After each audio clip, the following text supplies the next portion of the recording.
Hello commandos, welcome to biomentors classes online. और हम लोग बात कर रहे हैं पेरियोडिसिटी में, और the topic is electron gain enthalpy.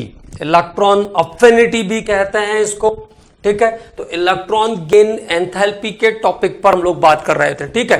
तो electron gain enthalpy means what? amount of energy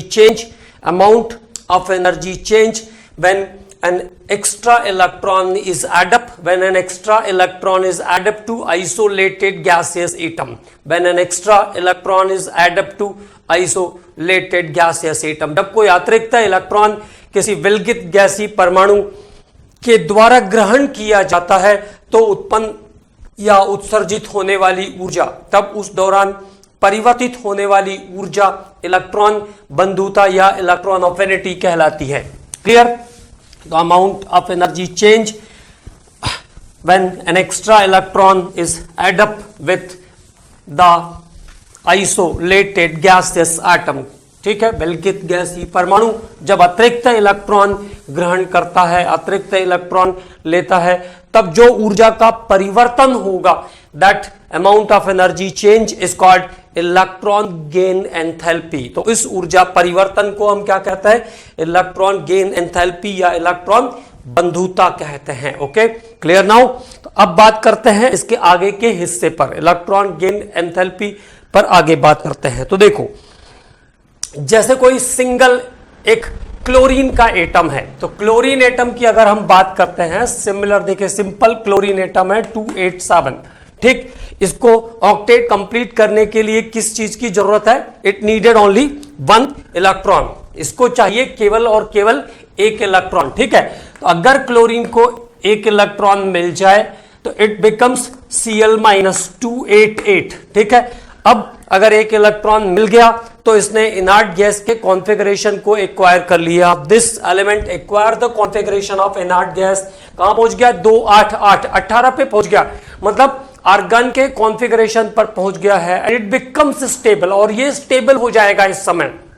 it becomes more stable. और कोई भी सिस्टम जब अनस्टेबल से स्टेबल होता है, then it loss the energy, और इस ड्यूरेशन में ये एनर्जी लॉस करेगा, ठीक है। During this situation it loss 349 kilojoule per mole energy, और ये 349 किलोजूल पर मोल एनर्जी को लॉस कर देगा। मतलब जब लेस स्टेबल से अनस्टेबल से मोर स्टेबल होगा, then the quantity of energy release during the process, ठीक है। और क्वांटिटी ऑफ एनर्जी रिलीज हुई, अगर इसको हम डेल्टा एच के टर्म में लाएंगे, चेंज इन एनर्जी के टर्म में लाएंगे, तो it is express as 349 kilojoule per mole.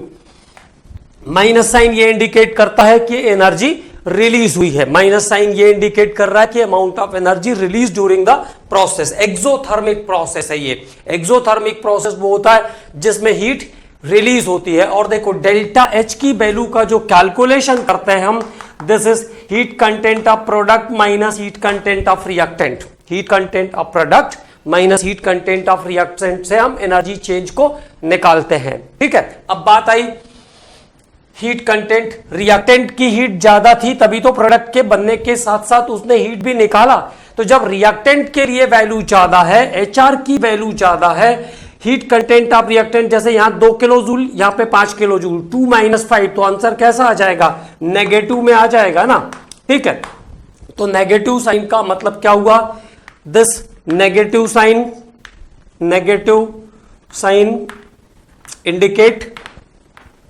indicate heat release during the process, heat release during this process, heat release during this process। इस प्रोसेस के समय हीट रिलीज हुई है, heat release during this process, ठीक है। तो जब Cl ने 1 इलेक्ट्रॉन लेकर के Cl- बनाया, तो उस प्रोसेस में जितनी भी एक्स्ट्रा एनर्जी थी उसके पास, उसने उसको रिलीज कर दिया। This is exothermic process. तो प्रोडक्ट के साथ हीट पॉजिटिव साइन से या डेल्टा एच की वैल्यू उसकी नेगेटिव साइन से लिखी जाएगी, वो मैंने आपको बता दिया, क्योंकि रिएक्टेंट की हीट ज्यादा थी। और एंथैल्पी का चेंज या हीट का चेंज हम कैसे निकालते हैं? प्रोडक्ट माइनस रिएक्टेंट, ठीक है। और रिएक्टेंट के लिए वैल्यू ज्यादा है हीट की, इसलिए आंसर कैसा आएगा, नेगेटिव में आएगा। तो क्या ध्यान रखना है, negative sign indicate heat is release during the process and it is also known as it is also known as, और इस प्रोसेस को it is also known as exoergic process भी कहते हैं, इसको एक्सोर्जिक प्रोसेस भी कहते हैं। तो देखिए यहां से एक बात प्रूफ हो गई है कि डेल्टा एच की वैल्यू नेगेटिव हो सकती है।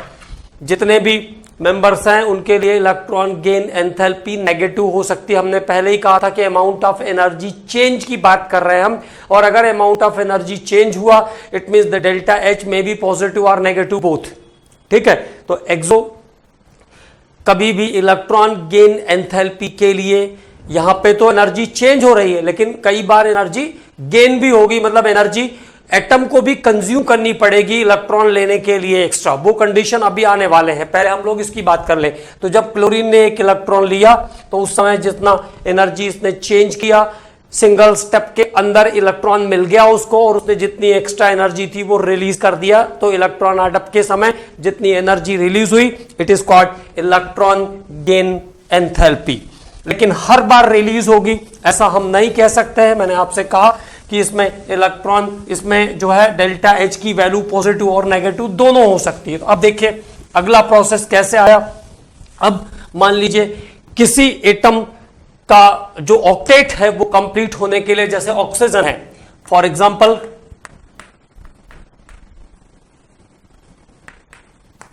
ऑक्सीजन, तो ऑक्सीजन क्या हो जाएगा 2,6। ऑक्सीजन नेचुरली कैसा है 2,6। तो अब ऑक्सीजन को अपना ऑक्टेट कंप्लीट करने के लिए किस चीज की जरूरत पड़ेगी, 2 इलेक्ट्रॉन की जरूरत पड़ेगी। There is requirement of 2 electron. तो एक इलेक्ट्रॉन जब आएगा तो ये कैसा हो जाएगा O-27, 2,6 से कहां पहुंच गया 2,7 पे पहुंच गया।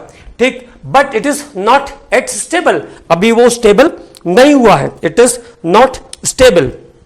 ठीक है, तो जब ऑक्सीजन O- पर पहुंचता है देन जो एनर्जी चेंज है इसका +141 किलोजूल पर मोल, 141 किलोजूल पर मोल रहता है। ठीक, मतलब अगर डेल्टा एच के टर्म में मैं इसको लिखूंगा तो कितना हो जाएगा -141 किलोजूल, -141 किलोजूल पर मोल हो जाएगा। ठीक, अब देखो ऑक्सीजन पर चार्ज कैसा हो गया, there is negative charge on oxygen. Oxygen का चार्ज अभी नेगेटिव हो गया है, और जो इलेक्ट्रॉन वो लेगा वो भी कैसा है, नेगेटिव चार्ज है। तो अब इलेक्ट्रॉन यहां पर चार्ज और इलेक्ट्रॉन जो एक्स्ट्रा गेन करने वाला है वहां पर रिपल्शन फोर्स काम करेगा।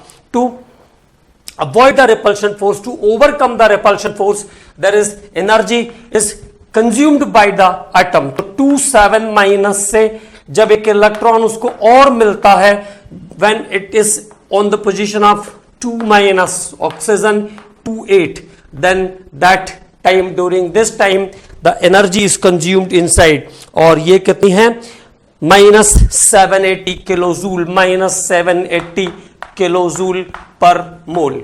मतलब यहां पे जो डेल्टा एच की वैल्यू आ गई वो कितनी है +780 किलोजूल पर मोल। तो one time it is exothermic, यहां पे ये एक्सोथर्मिक था और यहां पे ये प्रोसेस एंडोथर्मिक हो गया। One time exothermic, one time endothermic. तो एक्सोर्जिक और एंडोर्जिक, एक्सोर्ज और एंडोर्जिक प्रोसेस भी इसको बोलते हैं। तो अब एक बात क्लियर हो गई, for electron gain enthalpy, for electron gain enthalpy, electron gain enthalpy, electron gain enthalpy delta H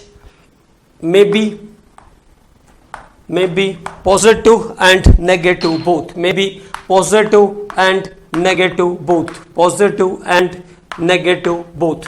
तो डेल्टा एच की वैल्यू पॉजिटिव और नेगेटिव दोनों हो सकती है। डेल्टा एच में भी positive and negative both. Delta H की वैल्यू पॉजिटिव भी हो सकती है और नेगेटिव भी हो सकती है, मतलब ये एक्सोथर्मिक भी हो सकता है और एंडोथर्मिक भी हो सकता है। जब एक्सोथर्मिक है तब उसको हम एक्सोर्जिक बोलते हैं, और जब एंडोथर्मिक होगा तो it is known as endoergic. Okay, तो ये दोनों टर्म भी ध्यान रखना है। ठीक। तो अब देखिए, जब इलेक्ट्रॉन, ऑक्सीजन ने फर्स्ट टाइम इलेक्ट्रॉन गेन किया तब उसने माइनस उसके साथ प्लस, और डेल्टा एच की वैल्यू माइनस है ना, -141 किलो जूल पर मोल के अकॉर्डिंग एनर्जी रिलीज किया, ठीक है। और जब ऑक्सीजन पर नेगेटिव चार्ज डेवलप हो गया एक, तब जब उसको सेकंड इलेक्ट्रॉन लेना था, तब इंटर इलेक्ट्रॉनिक रिपल्शन, तब इलेक्ट्रॉनिक रिपल्शन फोर्स लगेगा, एक नेगेटिव चार्ज और एक जो इलेक्ट्रॉन आने वाला है उसका नेगेटिव चार्ज, और दोनों नेगेटिव चार्ज का रिपल्शन फोर्स लगेगा to overcome the repulsive force को ओवरकम करने के लिए अब जो एनर्जी यहां से कंज्यूम हुई, this is 780 kilo joule per mole. तो थोड़ा सा इसको लिख लेते हैं।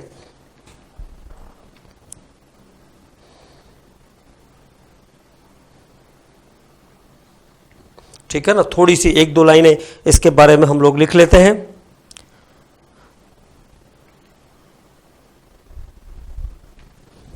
The addition of electron, the addition of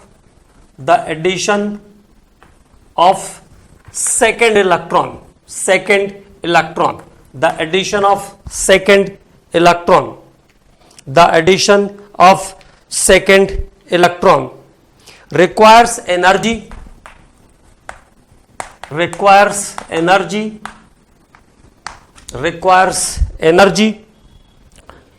to overcome the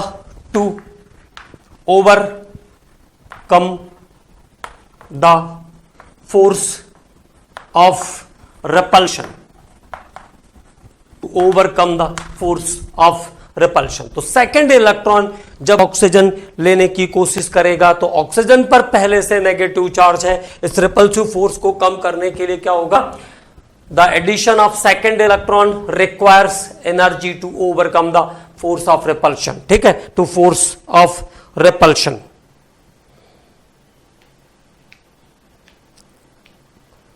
requires energy to overcome the force of repulsion.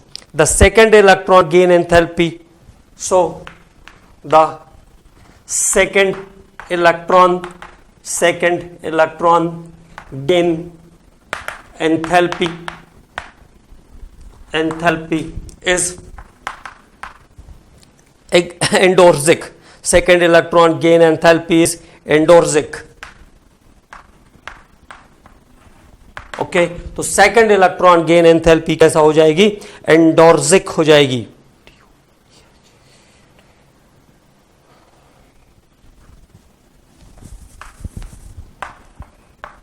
Okay, और फर्स्ट कैसी रहती है, एक्सोर्जिक रहती है, क्योंकि फर्स्ट टाइम तो इलेक्ट्रॉन आसानी से मिल जाएगा, कोई चार्ज है नहीं। अब जैसे क्लोरीन है तो क्लोरीन आसानी से क्लोरीन माइनस में चला जाएगा, ठीक है। लेकिन अगर ऑक्सीजन है तो ऑक्सीजन को एक इलेक्ट्रॉन मिला तो पहला इलेक्ट्रॉन का जो इलेक्ट्रॉन गेन एंथैल्पी है वो कैसी होगी, एक्सोर्जिक होगी फर्स्ट टाइम। और सेकंड जब इलेक्ट्रॉन गेन करेगा, मतलब O माइनस जब इलेक्ट्रॉन गेन करने की कोशिश करेगा, तो to overcome the repulsive force, इस प्रतिकर्षण बल को कम करने के लिए जो एनर्जी कंज्यूम होगी वो एंडोर्जिक होगी, मतलब अंदर से एनर्जी कंज्यूम करनी पड़ेगी एटम को, एंड दिस इज एंडोर्जिक। और यहां पे ये जो प्रोसेस है वो एंडोथर्मिक हो जाएगा।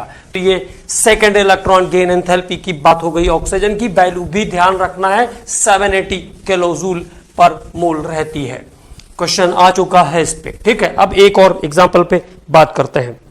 जैसे देखो सल्फर है, तो सल्फर का आइसोलेटेड एटम, ऑक्सीजन जैसा ही रहेगा सल्फर, एक इलेक्ट्रॉन जब इसको मिलेगा, फर्स्ट इलेक्ट्रॉन इज देयर, तो फर्स्ट इलेक्ट्रॉन जब आएगा तब ये डेल्टा एच की वैल्यू इसके लिए यहां पे प्लस 200 किलो जूल पर मोल की एनर्जी कंज्यूम रिलीज करेगा, तो delta H is minus 200 kilo joule per mole, 200 kilo joule per मोल, ठीक है।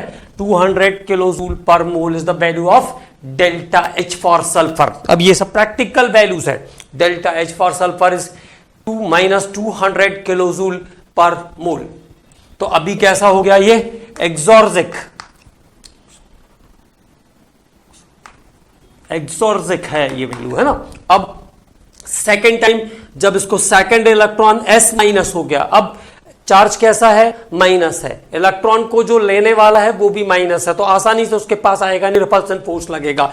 तो रिपल्सिव फोर्स के समय जो एनर्जी कंज्यूम्ड होगी वो एंडोर्जिक होगी जाएगी, है ना। तो S-2 और इस बार जो एनर्जी इधर साइड पे होगी वो प्लस और उधर साइड पे जाकर के एनर्जी हो जाएगी माइनस। तो that is 590 kilo joule, minus 590 kilo joule per mole. तो डेल्टा H की वैल्यू कितनी हो जाएगी, plus 590 kilo joule per mole. And this time पहले बार एक्सोर्जिक थी एंड दिस टाइम एंडोर्जिक।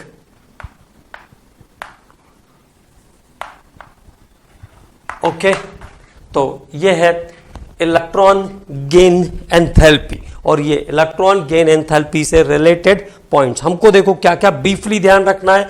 जब कोई भी एटम के पास एक्स्ट्रा इलेक्ट्रॉन एड अप होगा, when an extra electron is add up with an atom, extra electron is add up with an atom, then amount of energy change during the process, amount of energy change during the process। जब single electron add होगा तो हमेशा निकलेगी energy बाहर जाएगी, जैसे chlorine minus, अब chlorine से chlorine minus, bromine minus, fluorine minus, ठीक है। तो एक इलेक्ट्रॉन आया, ऑक्टेट कंप्लीट हो गया तो एनर्जी निकल गई, तो एक्सोथर्मिक हो जाएगा, मोर स्टेबल हो जाएगा, तो Cl और Cl माइनस। तो जब स्टेबल कॉन्फ़िगरेशन पर आएगा तो स्टेबिलिटी बढ़ जाएगी, ठीक है। लेकिन अगर एट अ टाइम जैसे ऑक्सीजन है, सल्फर है, यहां पे 2 इलेक्ट्रॉन की जरूरत पड़ी, तो एक इलेक्ट्रॉन आया तो थोड़ी सी एनर्जी बाहर निकली, थोड़ी स्टेबिलिटी होगी। लेकिन अब एटम के ऊपर नेगेटिव चार्ज डेवलप हो गया, an electron is itself negative, तब रिपल्शन फोर्स काम करेगा और इस रिपल्शन फोर्स को कम करने के लिए यहां पे जो प्रोसेस होगा दिस इज बिकम्स एंडोर्जिक। अब अंदर से एनर्जी कंज्यूम करके उस रिपल्सिव फोर्स को कम करना पड़ेगा और उस रिपल्सिव फोर्स को कम करने के बाद तब अगला इलेक्ट्रॉन अंदर की ओर आएगा। इसलिए डेल्टा H की वैल्यू पॉजिटिव और नेगेटिव दोनों होती है इलेक्ट्रॉन गेन एंथैल्पी के लिए। Delta H is positive and negative both for electron gain enthalpy। now it is clear। अब बात करते हैं एक और क्वेश्चन पर, एक और टॉपिक पे बात करते हैं। तो the block point is chlorine has maximum electron gain enthalpy. Chlorine का इलेक्ट्रॉन गेन एंथैल्पी सबसे ज्यादा होता है। Chlorine has maximum electron gain enthalpy. पूरे पीरियोडिक टेबल में जितने 118 एलिमेंट्स हैं उसमें से क्लोरीन का इलेक्ट्रॉन गेन एंथैल्पी सबसे ज्यादा है। Maximum electron gain enthalpy, chlorine के लिए इलेक्ट्रॉन गेन एंथैल्पी की वैल्यू कैसी है, मैक्सिमम है। अब फिर से एक प्रॉब्लम क्रिएट होगी, देखो यहां पे, और प्रॉब्लम क्या क्रिएट होगी कि फ्लोरीन का साइज सबसे छोटा होता है, तो फ्लोरीन सबसे पहले इलेक्ट्रॉन गेन करेगा। अगर फ्लोरीन का साइज सबसे छोटा है तो गेन करने की टेंडेंसी सबसे हाईएस्ट होती है। फ्लोरीन में ऐसा हम लोगों ने लिखा भी है कि फ्लोरीन का इलेक्ट्रोनेगेटिविटी हाईएस्ट होता है। तो अब अगर फ्लोरीन का नेगेटिविटी हाईएस्ट था तो अफिनिटी क्लोरीन का हाईएस्ट क्यों हुआ, ठीक है। तो there is a logical point again. तो फिर से एक बात ध्यान रखना है, तो पहले थोड़ी सी वैल्यूज की बात कर लें, फिर बात करते हैं अबाउट द क्वेश्चन, या पहले क्वेश्चन की बात कर लेते चलिए, ठीक है। First of all question, why electron gain enthalpy, why electron gain enthalpy of fluorine, why electron gain enthalpy of fluorine is less than, why electron gain enthalpy of fluorine is less than electron gain enthalpy of chlorine। तो fluorine का electron gain enthalpy practically chlorine के electron gain enthalpy से कम है, क्यों, ठीक। तो this is the question. अब देखो the logic is what, fluorine के केस में एटॉमिक नंबर 9 2 7, तो there is 9 protons in the center, 2 electron in the first orbit and 7 electron in the second orbit. Smaller size atom है, छोटे size का। आपको बताया था कि nuclear charge is very high, so the size is very small, size बहुत छोटा है।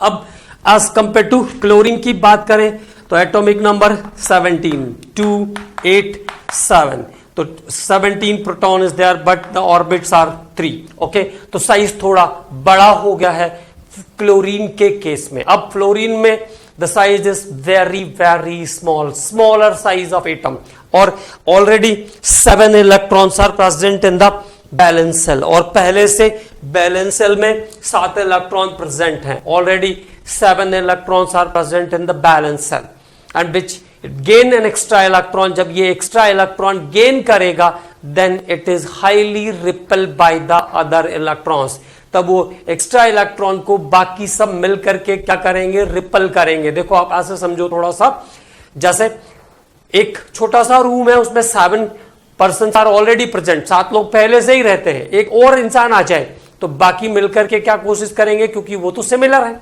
वो तो 7 जो इलेक्ट्रॉन है वो तो उसी एटम के हैं, तो वो 7 मिलकर के क्या करेंगे, जो एक्स्ट्रा आएगा उसको भगाने की कोशिश करेंगे, उसको रिपल करेंगे। और जिस सिस्टम में रिपल्शन होगा उसमें जो लॉस ऑफ एनर्जी है वो कभी भी हायर नहीं हो सकती, जो रिमूवल ऑफ एनर्जी है वो कभी भी हायर नहीं हो सकती, because it never become stable. अगर मारपीट लड़ाई झगड़ा चल रहा है तो स्टेबिलिटी कैसे आएगी? ओके, तो दिस इज द लॉजिक, ये बात है यहां पे समझने की। ठीक, फिर से एक बार हम बात करते हैं।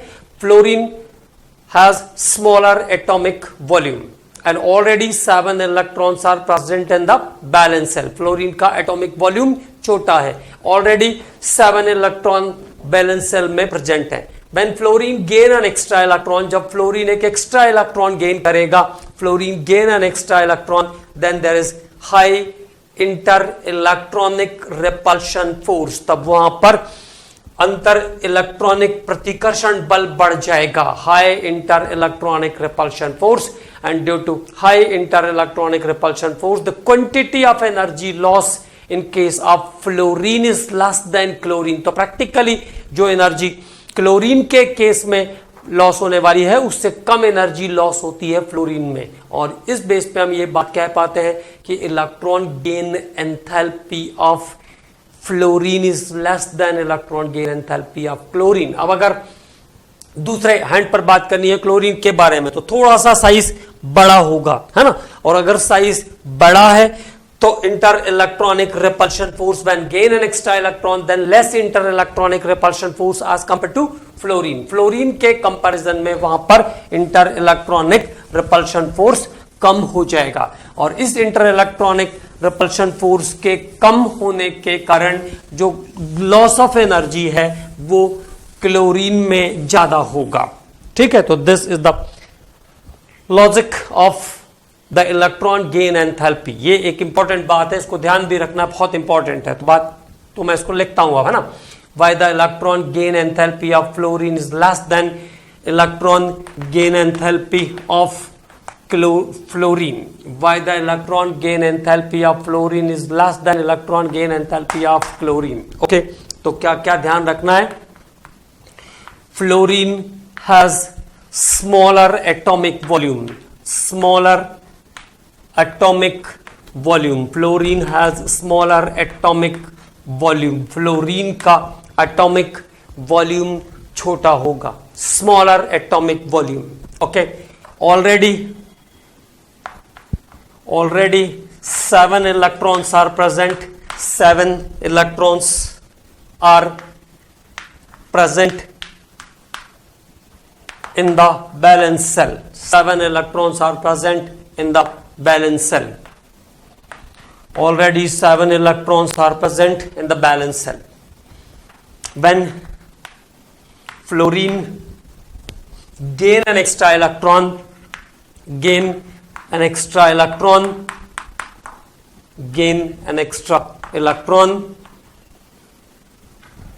then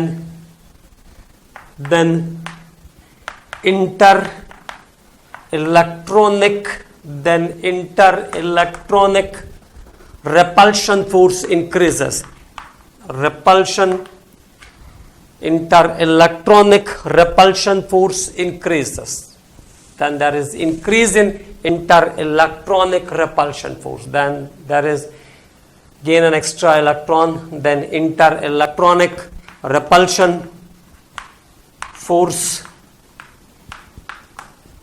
increases, inter-electronic repulsion force increases. यहां तक आए। अब आगे क्लोरीन की बात कर लें, फिर दोनों को साथ में कंपेयर कर लेंगे, ठीक है।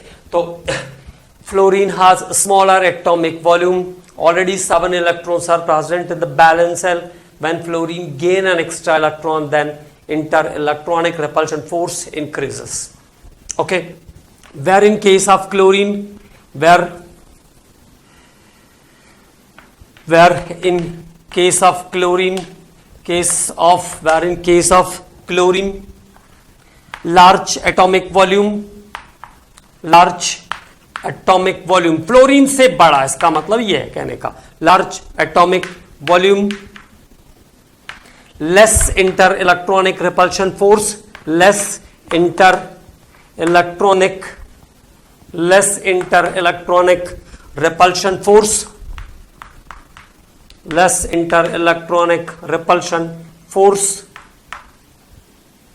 less inter-electronic repulsion force, and the quantity of energy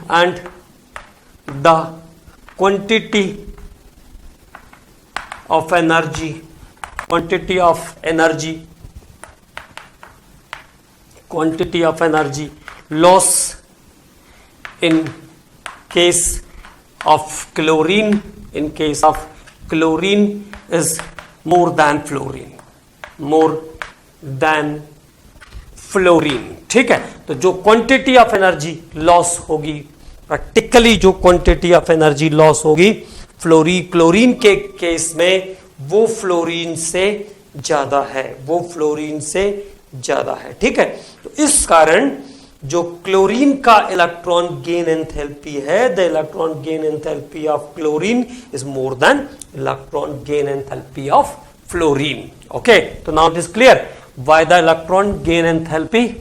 तो ध्यान क्या क्या रखना है, फ्लोरीन में smaller atomic volume, higher inter electronic repulsion force, दो ही बातें हैं, smaller atomic volume and higher inter electronic repulsion force in case of fluorine, ठीक है। तो इस कारण से फ्लोरीन का जो इलेक्ट्रॉन गेन एंथैल्पी है वो क्लोरीन से कम है, ठीक। अब बात करते हैं अगले पॉइंट पर। तो कुछ वैल्यूज के बारे में बात कर रहा था मैं, तो वैल्यूज भी थोड़ी सी, ज्यादा नहीं, जैसे नेगेटिविटीज में कुछ वैल्यूज हमने नोट किया, वैसे ही अफिनिटी में भी कुछ नोट कर लेते हैं। That is oxygen, fluorine,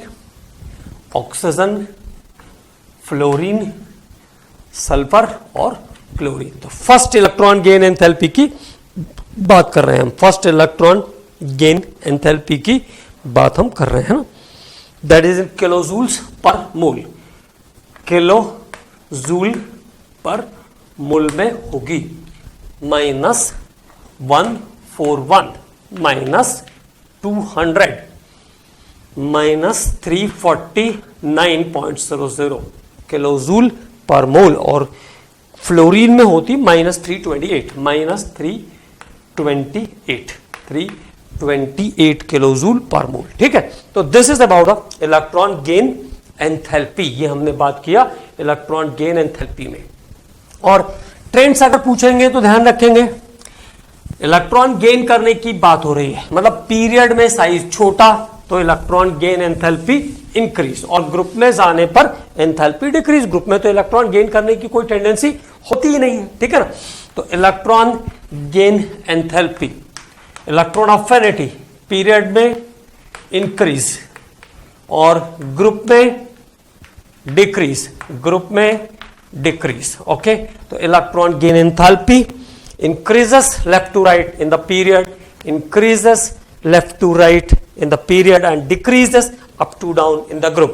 group में जाने पर डिक्रीज होगी और पीरियड में जाने पर इंक्रीज होगी। तो this is one more thing related with the electron gain enthalpy. तो ये इंपॉर्टेंट पॉइंट्स हो गए सभी इलेक्ट्रॉन गेन एंथैल्पी से रिलेटेड, ठीक है, और बहुत ही इंपॉर्टेंट डाटा है। तो ये दोनों इलेक्ट्रोनेगेटिविटी और इलेक्ट्रॉन गेन एंथैल्पी दोनों का आपको ध्यान रखना है। अब बात करते हैं अगले प्रॉपर्टी पर। तो 1 और 2 more properties there, that is number next is the nature of oxide. Nature of oxides, nature of oxide, तो उसको स्टडी करना पड़ेगा हमें। एक पीरियड के सभी ऑक्साइड्स को देखते हैं, फिर उसके बाद हम उनकी प्रॉपर्टी को कंपेयर करेंगे। Nature of oxide, what happens in the nature of oxide. तो अगर मैं बात करता हूं थर्ड पीरियड की, तो sodium oxide, magnesium oxide, aluminium oxide, Al2O3, SiO2, SiO2 के बाद फास्फोरस, ओके, P2O5, SO2 और Cl2O7 as all the oxide of third period. So what happens in their nature?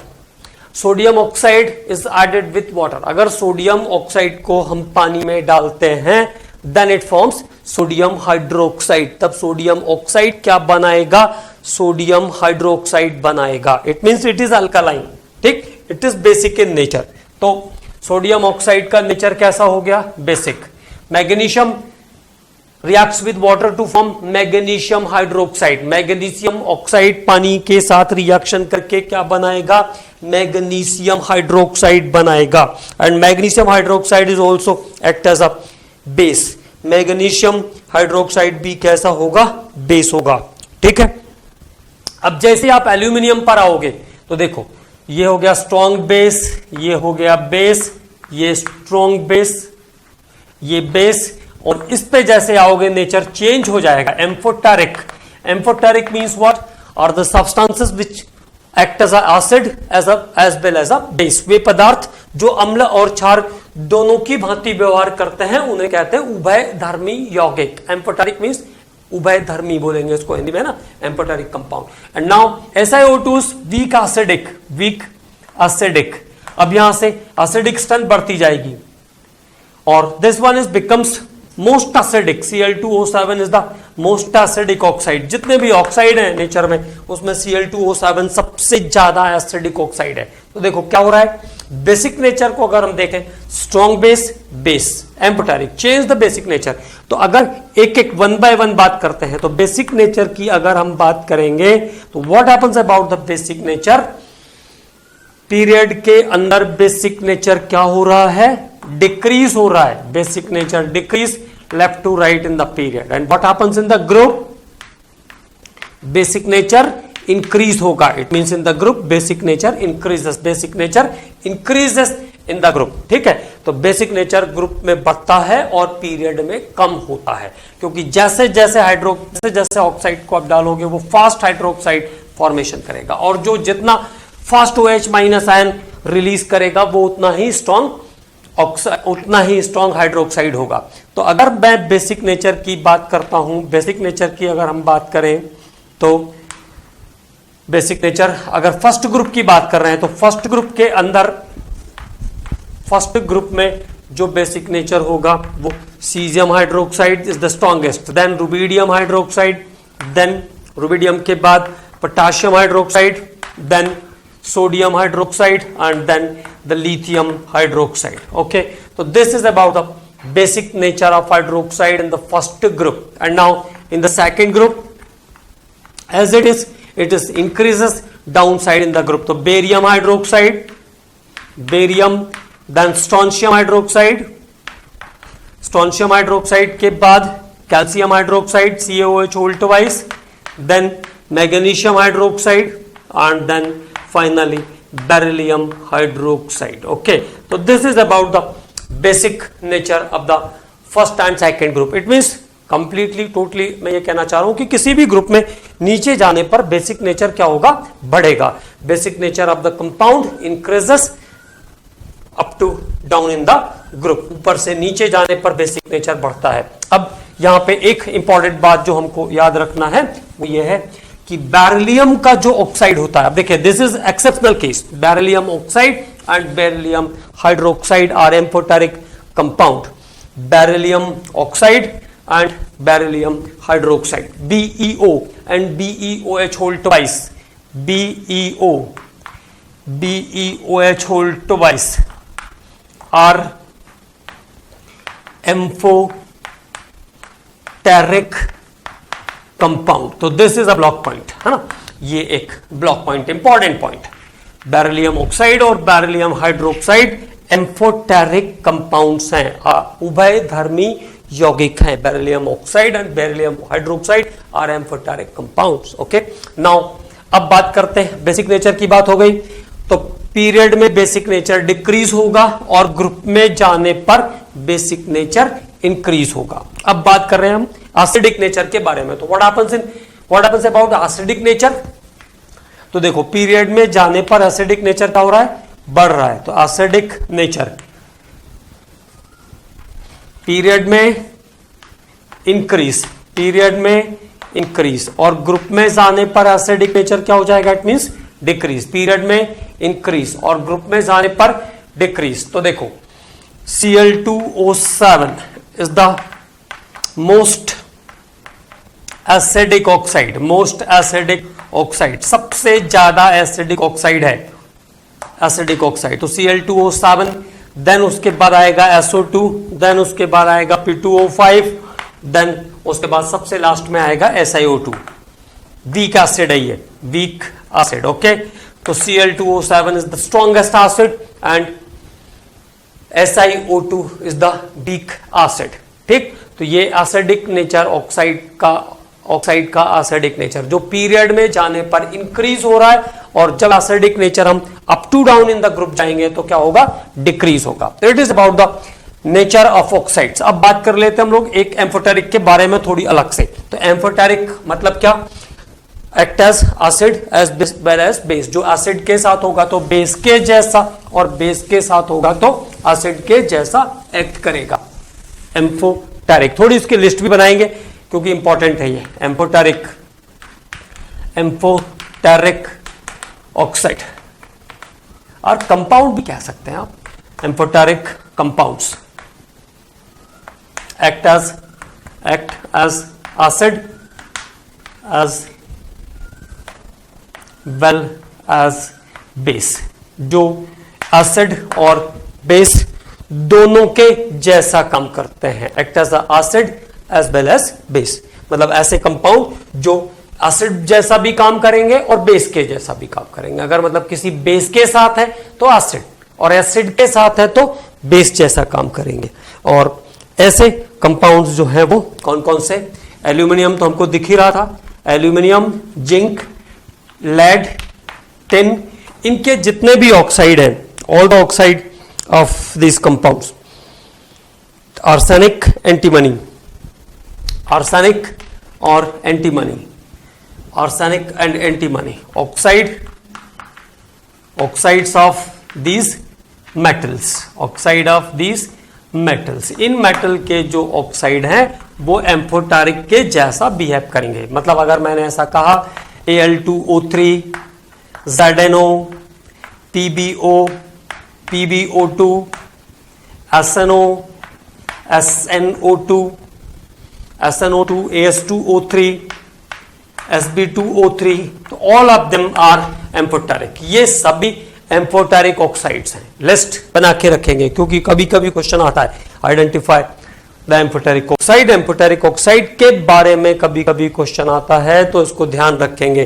ठीक है, तो this is about the amphoteric compounds. ठीक है, तो acidic हो गया, एसिडिक नेचर, बेसिक नेचर और एम्फोटेरिक कंपाउंड्स। एक दो न्यूट्रल के भी एग्जांपल बता देता हूं मैं आपको। हालांकि जब हम लोग एस ब्लॉक, पी ब्लॉक पढ़ेंगे तब भी ये सभी चीजें आपको पढ़ने को मिलेंगी, तो ऐसा टेंशन लेने की जरूरत नहीं है कि कैसे रिवाइज होगा, सब रिवाइज हो जाएगा, ये सब आगे भी आएगा। CO, कार्बन मोनोऑक्साइड, NO और N2O, CO, carbon monoxide, NO and N2O are neutral oxide, are neutral oxide, are neutral H2O, और तो ये हाइड्रोक्साइड हो जाएगा, इसलिए इसको नहीं लिखते हैं, है ना। आर हाइड्राइड हो जाएगा, sorry this is hydride. Are neutral oxide, neutral oxide, nitrogen oxide, water को भी लिख सकते हैं, हाइड्रोजन ऑक्साइड तो बोल ही सकते हैं ना, hydrogen oxide are neutral compound. तो ये वो कंपाउंड्स हैं जो न्यूट्रल है, नाइदर एसिडिक और बेसिक। एम्फोटेरिक, एम्फोटेरिक भी नहीं है, ये न्यूट्रल है, मतलब ना तो एसिडिक ना तो बेसिक। ठीक है, तो this is about the nature of oxide. अब ऑक्साइड के नेचर के बाद एक और प्रॉपर्टी बात करते हैं, थोड़ी सी बिल्कुल शॉर्टकट में, बिल्कुल सिंपल ही है, कोई दिक्कत नहीं। Metallic and non metallic character, about metallic and non metallic character. Metallic and non metallic character, metallic and non metallic character. तो मेटल्स की बात करते हैं पहले। Metals, metals are also called electropositive element, electropositive element. Metals को electropositive element भी कहते हैं, हिंदी में इसको कहेंगे विद्युत धनात्मक तत्व। Electropositive elements, metals are called electropositive element. Metal को इलेक्ट्रोपॉजिटिव एलिमेंट भी कहते हैं। ठीक है, क्लियर? तो इलेक्ट्रोपॉजिटिव कैरेक्टर और मेटालिक कैरेक्टर। तो मेटल्स क्या होते हैं? Donate electron to form cation. ठीक है, donate electron to form cations, जो इलेक्ट्रॉन दान करके धनायन बनाते हैं, जैसे सोडियम है, it always form Na++ electron. Magnesium is there, Mg2++2 electron. Okay, तो जो इलेक्ट्रॉन लॉस करते हैं उनको हम बोलते हैं मेटल या इलेक्ट्रोपॉजिटिव एलिमेंट्स। मेटल और इलेक्ट्रोपॉजिटिव एलिमेंट। अब मेटालिक कैरेक्टर की अगर हम बात करते हैं तो पीरियड में कैसा होगा? देखिए, पीरियड में साइज छोटा, smaller the size in the period, smaller size. अगर साइज छोटा हो रहा है तो अट्रैक्शन पावर बढ़ेगी। And what are the metals? Donate electron to form cation, जो इलेक्ट्रॉन निकालते हैं, इलेक्ट्रॉन डोनेट करते हैं, मतलब साइज कैसा होना चाहिए? बड़ा होना चाहिए, है ना? तो पीरियड के अंदर मेटालिक कैरेक्टर क्या होगा? Decrease metallic character. Metallic character period में डिक्रीज होगा, क्योंकि मेटल हम उनको कहते हैं जो इलेक्ट्रॉन लॉस करते हैं, और पीरियड में साइज छोटा होगा तो अट्रैक्शन पावर बढ़ेगी, means tendency of gain of electron. तो जो गेन कर लेगा वो तो नेगेटिव हो जाएगा, राइट? तो metallic character decrease in the period. और ग्रुप में जब हम जाएंगे तो साइज बड़ा होगा, साइज बड़ा होता जाएगा, आयोनाइजेशन एनर्जी कम होती जाएगी, and the tendency of removal of electron is easier, और इलेक्ट्रॉन दान करने की प्रवृत्ति बढ़ेगी। तो मेटालिक कैरेक्टर ग्रुप में क्या होगा? इंक्रीज होगा। तो this is normal metallic character. तो पीरियड के अंदर डिक्रीज और ग्रुप के अंदर इंक्रीज होगा। Up to down in the group metallic character increases, up to down in the group metallic character increases. तो same as same electropositive nature. तो electropositive character period में डिक्रीज और ग्रुप में increase. Electropositive character period में, electropositive character period में decrease और group में increase. Okay, clear now? अब बात करते हैं नॉन मेटालिक कैरेक्टर, तो उसका बिल्कुल opposite. What is the meaning of non metal? तो non metals are what? Non metals. Okay, तो what is the meaning of non metal? Are electronegative element, electronegative element. Non metal और electronegative element क्या होगा? Non metal और electronegative elements are what? gain electron